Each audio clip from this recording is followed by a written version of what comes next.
Bonjour, je vais vous présenter une petite expérience.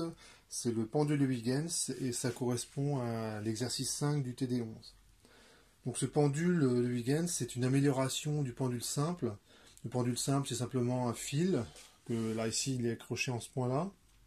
Donc, et j'accroche au bout de ce fil une masse qui est ici.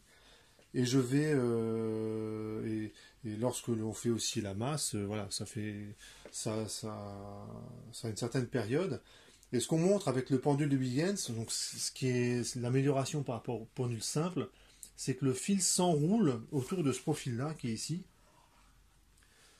Et on peut, lorsqu'on fait les calculs, on peut montrer qu'il y a une forme très particulière qui fait que la période d'oscillation ne dépend plus de l'amplitude d'oscillation. C'est-à-dire que quand ça oscille, si je mesure la période pour les petites oscillations, comme ceci, et bien en principe, je dois trouver exactement la même période lorsque les oscillations seront beaucoup plus grandes. Alors, lorsque vous avez un pendule de Huygens comme ça, donc on peut en bricoler soi-même, ça c'est pas si difficile que ça, on n'est pas obligé de faire quelque chose d'aussi propre que ça. Lorsque vous avez, pour avoir la bonne longueur du fil, il suffit simplement d'enrouler le fil sur le profil et lorsque la masse doit arriver en butée ici. Donc là le fil est légèrement trop long. Donc je vais le raccourcir un tout petit peu. J'aurais peut-être pas dû faire ça.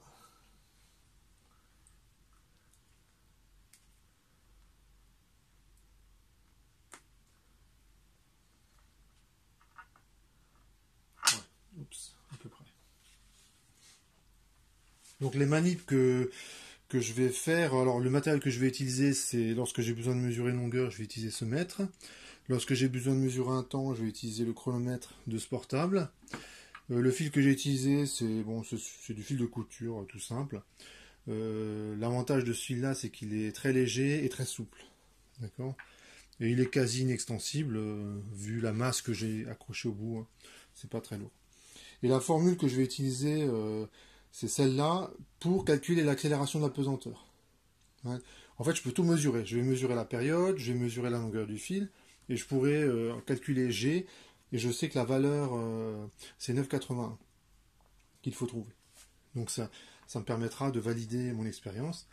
Et il faudra aussi que je constate que lorsque je mesure une période pour les petites amplitudes d'oscillation, eh ben, je vais trouver quasiment la même valeur pour les grandes amplitudes d'oscillation. Donc je vais commencer la première manip.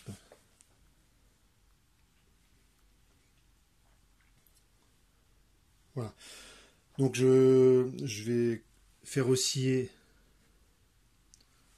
ces petites amplitudes d'oscillation et je vais compter 10 oscillations.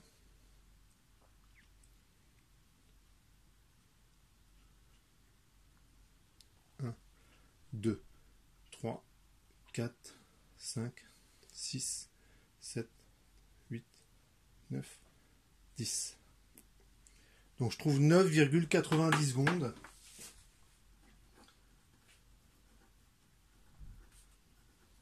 Pour 10 périodes d'oscillation.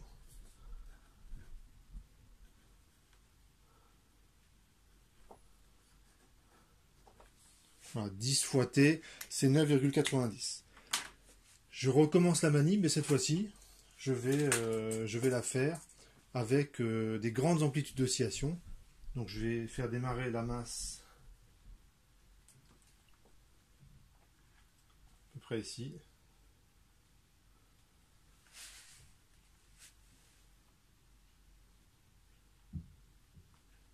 Un, 2, 3, 4, 5, 6, 7, 8, 9, 10. Et là j'ai 9,99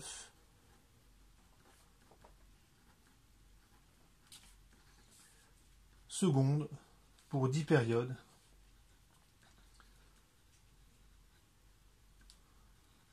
Pour 10 périodes. Alors au niveau de la manip, vous avez constaté que ça frotte un petit peu sur la feuille de papier. Vous avez constaté que l'amplitude a diminué un petit peu au cours de la manip. Donc évidemment, Il faudrait refaire cette expérience chaque fois qu'il y a un petit problème qui apparaît. Donc là, pour, euh, je vais faire comme si je ne l'avais pas vu, on va dire. Et on va voir que déjà là, les résultats sont très satisfaisants. Donc je vous mets les résultats. Et on voit qu'on a 0,1 seconde d'écart entre la période pour les petites oscillations. Les petites oscillations, c'est ce que je vais encadrer en rouge. Et les grandes oscillations, c'est ce que j'ai encadré en vert. Donc les petites oscillations en haut, les grandes oscillations en bas. Donc j'ai 0,1 seconde d'écart pour 10 périodes. Ça veut dire que j'ai 1 centième d'écart dans ma mesure entre les deux périodes. Donc c'est très, très satisfaisant. Je vais maintenant calculer l'accélération de la pesanteur. Et puis on va voir si on trouve une valeur qui est correcte. Donc voilà, j'ai fait l'application numérique. Alors la mesure de la longueur de fil, je l'avais déjà faite avant. Donc je vous montre, je vous le montre parce que en fait c'est pas très précis ce que j'ai fait. C'est que j'ai mis la longueur à peu près comme ceci. Et je trouve une longueur qui vaut à peu près 24 cm. Donc c'est pas très très très précis ma façon de mesurer. Et quand je fais l'application numérique, je trouve une accélération de la pesanteur qui vaut 9,67 mètres secondes moins 2. Donc on a à peu près 1% à 1% d'erreur de la valeur attendue de 9,81. Donc c'est très satisfaisant, hein, vu comment j'ai manipulé, hein, vous êtes témoin. On arrive à des résultats qui sont très corrects. Voilà pour cette petite expérience.